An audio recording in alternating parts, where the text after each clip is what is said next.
Eating Disorder Awareness Week, and I thought I would go ahead and wear my Shut Up, Eat Your Breakfast shirt for this one because it's what we can all tell Ed to do.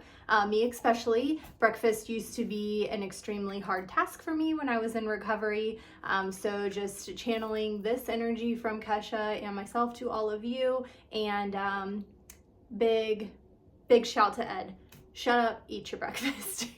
Fucking do it. Eat your breakfast. Along the lines of eating disorder recovery, this is just my perspective of how to look at your brain when you're recovering.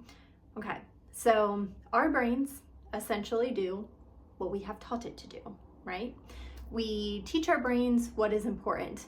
We teach our eating disorder brains what is important by what we pay attention to and what we have a reaction to.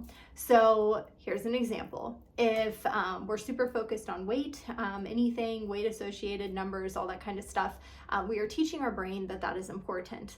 And so our brain becomes fixated on that. We teach our brains what is important.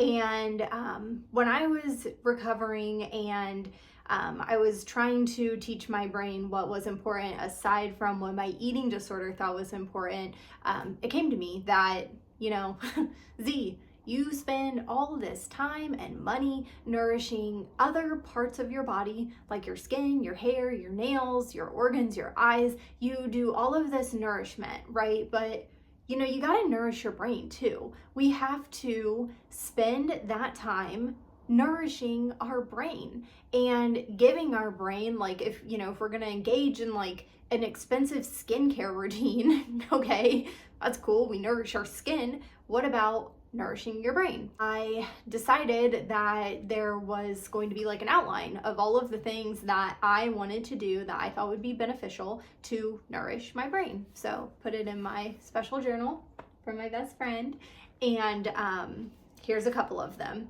I actually came up with 30, and I did these, and I used them on the habit tracker app.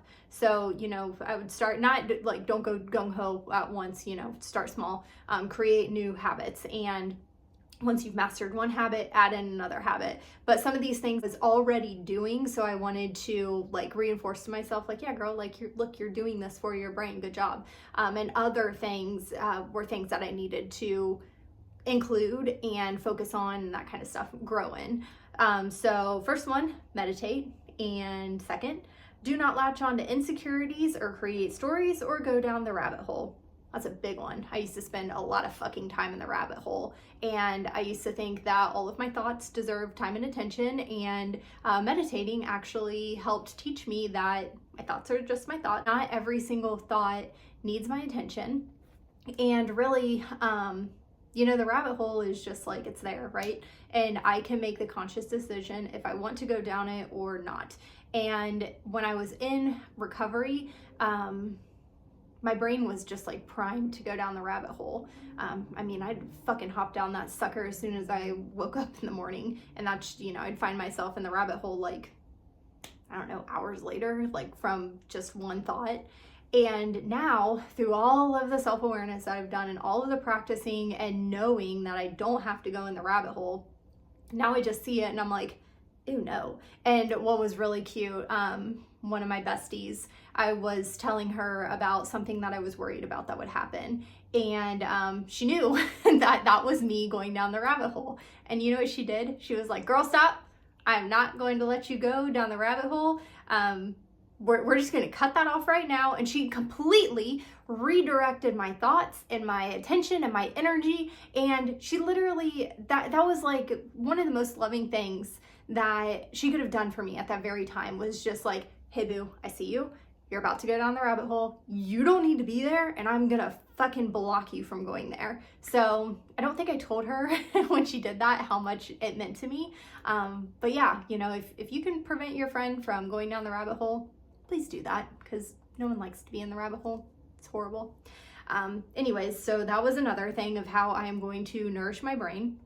Also nourish my brain, I would set an intention for the day or the moment, have meaningful conversations, spend time with people that fill you up, do the sauna, take fish oil, get good sleep, have therapy, listen to positive podcasts and music. because I believe that where our attention goes, our energy flows, and there's nothing like a good song to completely redirect me. Hashtag Kesha. Only love can save us now. Fucking love her. And then also journal and do self-reflection, celebrate myself, and self-care.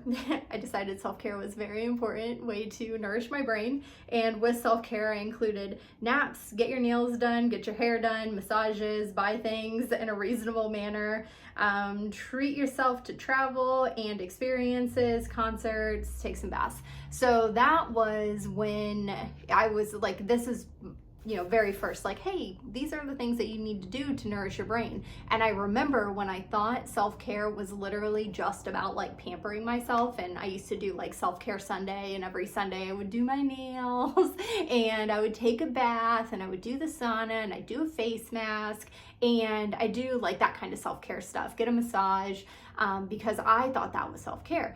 And then you know, later on, as I continue to evolve, I realized that like, bro, self-care is like literally how you take care of yourself holistically, holistic self-care, mentally, physically, spiritually, on a daily basis. Like, it's not the pampering shit. Like, yeah, it's great to pamper ourselves. Who doesn't love that? But it's the day to day. How do you nourish your body? How do you nourish your mind? How do you nourish your spirit? How do you enhance your emotions? What are things that you do every single day to prove to yourself that you matter? That's what I now believe self-care is. But back then, I just thought it was associated with pampering and naps, and I still nap. But other ones was drop comparing myself to myself and others. So that, like, when I say comparing myself to myself, when I was, you know, in recovery, my eating disorder would be like, oh, remember when you were like this skinny and things were that great? And then I'd have to be like, remember when I was almost fucking dead because you made me be that skinny? Like that, you know, like my eating disorder, like to compare myself to myself. And then also like personal opinion on comparison is just like, I don't do it because I believe like when I compare myself, like I'm always gonna have more than one person, which like, okay, does that make me feel great? No. Or I'm always gonna have less than another person. I mean, that literally, that's the thing. When you compare yourself, you will always have more than one person. You're always going to have less than another person. So are you seeking like to feel better because you have more than one person, which is fucking gross? Or like, are you trying to make yourself feel bad because you have less than another person? So my opinion on comparison is I just don't do it. And now when I think about like comparison with myself, it's really just like who I was a year ago. So when I say that, am I living in the ways that are important to me? Am I doing the things that make me happy? Am I being true to my heart?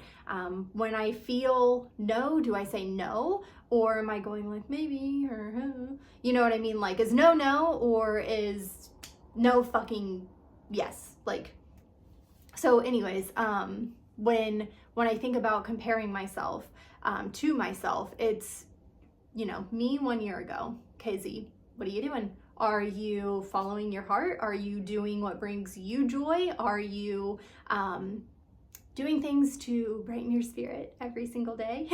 Are you living the life that you want to live? Like, how are you stacking up from where you were a year ago to now? It's not physically related. The two are not physically related at all. It's solely my heart. Like, what does your spirit want? What does your spirit need? Are you listening? Are you doing the things? Are you taking your life in the direction that you want to go? That kind of stuff. And before, like when I had wrote this, like, don't compare yourself to yourself or others, that was literally like, don't compare yourself to when you had an eating disorder and how your eating disorder liked that image of you, that kind of stuff, or compare yourself to others in general. So back to my list. Let's see. I said, don't seek validation from others. I wanted that to come internally.